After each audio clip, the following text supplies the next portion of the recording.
Hello, मेरा नाम वंदना सक्सेना है और मैं एक स्कूल की प्रिंसिपल और एक टीचर हूँ। इस वीडियो में मैं आपके साथ शेयर करूँगी कुछ हसीन टिप्स जो कि किंडरगार्टन के बच्चों के पेरेंटिंग के लिए बहुत ज़रूरी होते हैं। तो आइए बात करते हैं parenting tips for kindergarten children. Kindergarten जैसा कि नाम सजेस्ट करता है, बच्चों की ज़िंदगी का एक गार्डन के समान है, जिसमें फूल होते हैं, रंग होते हैं और बहुत सारी तितलियां होती हैं और बहुत सारे हसीन और खुश मोमेंट्स होते हैं। तो अगर आप किंडरगार्टन के पेरेंट हैं और आप एक सक्सेसफुल पेरेंट बनना चाहते हैं तो किंडरगार्टन किंडरगार्टन में अपने बच्चे की पेरेंटिंग का एक गोल बनाइए। अब वो गोल क्या हो सकता है? जाहिर है किंडरगार्टन में ये गोल तो नहीं होगा कि मेरा बच्चा डॉक्टर बने या मेरा बच्चा इंजीनियर बने। तो एक छोटा सा गोल ज़रूर आप चुनिए और ध्यान से सुनिए, इसको गांठ बांध लीजिए। बात तो छोटी सी है लेकिन बहुत गहरी है। Teach your child or allow your child the privilege of joyful learning in the kindergarten. अब ये joyful learning क्या होती है? क्या हंसते हंसते बच्चे सब सीख जाएंगे? हाँ, हंसना तो है, लेकिन बच्चों के अंदर एक लर्निंग को लेके एक्साइटमेंट देना। और लर्निंग में क्या इन्वॉल्व है? सभी चीज़ें। शुरुआत होती है स्कूल से। स्कूल बच्चा खुशी से जाता है, एक्साइटमेंट से जाता है, अपना बैग लेके मज़े से खाना लेके जाता है। एक डिसिप्लिन में बच्चे को लाइए, एक रूटीन बनाइए जिसको बच्चा आराम से और खुशी से फॉलो करते हुए वो स्कूल पहुंच जाए। और स्कूल में जो भी सिस्टम होते हैं या जो भी टीचर के साथ इंटरेक्शन होती है और जो भी स्कूल में चल रहा है उसकी जानकारी आपको ज़रूर होनी चाहिए। और जॉयफुल लर्निंग में एक दूसरी चीज़ होती है बच्चों के साथ बातचीत करना। जैसे ही बच्चा स्कूल से लौट के आया, उनसे पूछिए आपका दिन कैसा था। एक वो कनेक्ट बनाइए, आई टू आई कनेक्ट, स्माइल दीजिए और स्माइल लीजिए। अगर बच्चे ने स्माइल नहीं किया तो जाहिर है बच्चा आपके साथ कोई ना कोई बात शेयर करेंगे। और जब आप अपने बच्चे के साथ इस तरह की रिलेशनशिप बना लेंगे तो धीरे धीरे आपको ये समझ में आने लग जाएगा कि लर्निंग को लेके बच्चे में क्या एटीट्यूड बन रहा है। 2 से लेके 7 साल की उम्र में बच्चे की ब्रेन की डेवलपमेंट बहुत तेज़ी से होती है। इस समय अगर आपने कोई भी आदत बनानी है या चेंज करनी है तो थोड़े फोकस्ड अप्रोच से ये जल्दी पॉसिबल हो सकता है।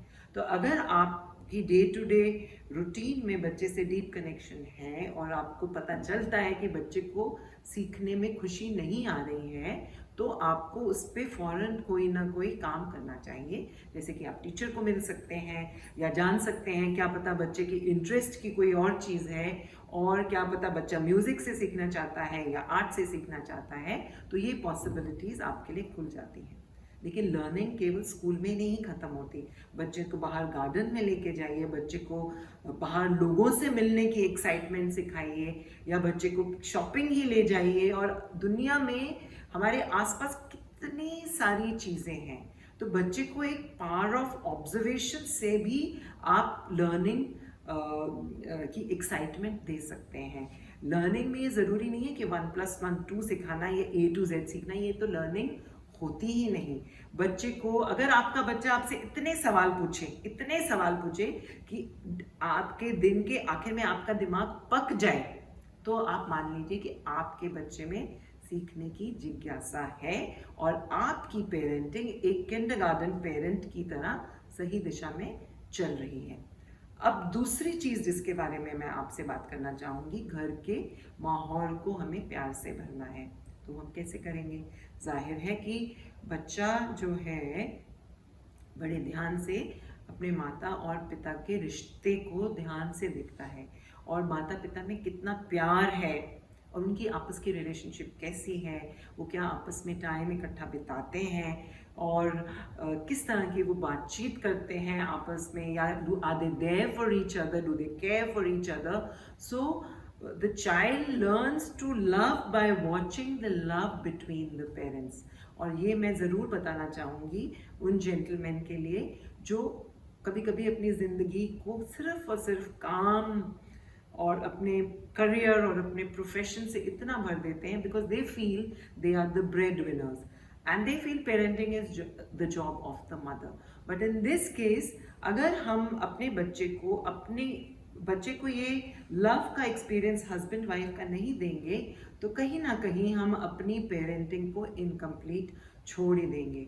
Because the child must learn to love and express that love, and that expression of love बच्चे तभी सीखते हैं अगर वो अपने आसपास के माहौल में उसको ऑब्जर्व करते हैं. अब मैं तीसरी चीज़ के बारे में बात करूंगी. As parents it's very important for us to take complete responsibility of parenting on to ourselves. उसका क्या मतलब है? पेरेंटिंग का क्या मतलब है? बच्चों को सही या गलत की पहचान देना. एंड ऑब्वियसली अगर हमने सही या गलत की बच्चे को पहचान देनी है, तो एक सेंस ऑफ डिसिप्लिन को इंडक्ट करना बच्चों में बहुत ज़रूरी है. सो अगर आप उस घर में रहते हैं जहाँ बच्चों के आसपास ग्रैंड पेरेंट्स भी हैं, तो grandparents are grandparents, they are not parents. Do not just simply palm off your responsibility onto the grandparents कि मैं तो किचन में बिजी थी, मैं तो खाना बना रही थी, मैं तो घर में काम कर रही थी, तो नानी या दादी बच्चे को सही या गलत की पहचान देंगी. वो उनकी जिम्मेवारी नहीं है. नानी या दादी का प्यार बच्चे के लिए बहुत ज़रूरी होता है और बच्चे उनके प्यार में बहुत अच्छे से पनपते हैं. लेकिन कभी कभी too much pampering and over indulgence of the child can spoil the child's life. And keep a strict eye on your child with the intention. आपको ज़रूर पता होना चाहिए कि पेरेंटिंग पेरेंट्स की जिम्मेवारी है. जैसे कि ग्रैंड पेरेंट्स ने अपने बच्चों को पाला और पाल पोस के बड़ा किया, सही वैल्यूज़ उनको दी, सही गलत की पहचान उनको दी, डिसिप्लिन इंडक्ट करना अब पेरेंट्स का ही काम है. और इस काम से हमें अपनी आंखें कभी भी नहीं मोड़नी चाहिए. तो 3 चीज़ें याद रखिए. सबसे पहली बात, in kindergarten goal is to induct the joy of learning in the child. The second thing is husband wife, please work upon your own relationship, because बच्चा आपको देख रहा है और प्यार करना अपने माँ बाप के प्यार से ही बच्चा सीखेगा. और तीसरी चीज़, अगर आपके घर में ग्रैंड पेरेंट्स रहते हैं तो उनको ग्रैंड पेरेंट्स ही बनकर रहने दीजिए.